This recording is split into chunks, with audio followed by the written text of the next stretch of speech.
Mr. Excel Netcast. I'm Bill Jelen. Here's a question that popped up at the Excel seminar and also sent in by George, who sent it in for the podcast, and they both came in the same week, so I figured this was a good one to cover. We have a data set here, and we have some various values in column B, and we want to count how many times a certain value occurs. And so normally we would use the COUNTIF function, COUNTIF B6 to B27, comma, and then the value test, and it tells us that there's two cells that have the word test. But unfortunately, in both cases, both people were looking for any cells that contain the value, but that wasn't the complete value. So if we look for ABC, you'll see that it says that there's only one cell, but if I cruise down through here, there is a value cell that has ABC, but there's also a cell that contains XYZ ABC, and COUNTIF isn't finding it if it's a substring. All right, so that's a big long setup to our solution here. To solve this, it's actually a three-step process. The first thing I'm going to do is I'm going to come up and create a brand new cell kind of out of the way that has the value that I'm looking for.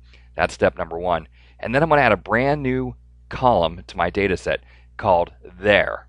And the there formula is basically using the find function and saying find ABC within cell B6. And that's either going to return a value. For example, if ABC started at the fourth position, it would give me the number 4, or it's going to return an error. All right, now I don't want a value or an error. I instead want to convert that to either be true or false.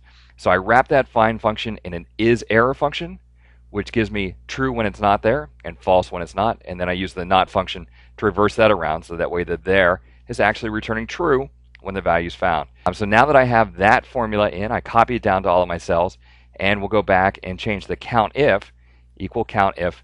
We'll look through the range of the new column that has either true or false and ask to see how many are true, and there it finds the ones that are substrings as well. Really tricky solution to what sounds like it should be a simple problem. Unfortunately, it's one of those things that requires 3 steps. Hey, thanks for stopping by. We'll see you next time for another Netcast from Mr. Excel.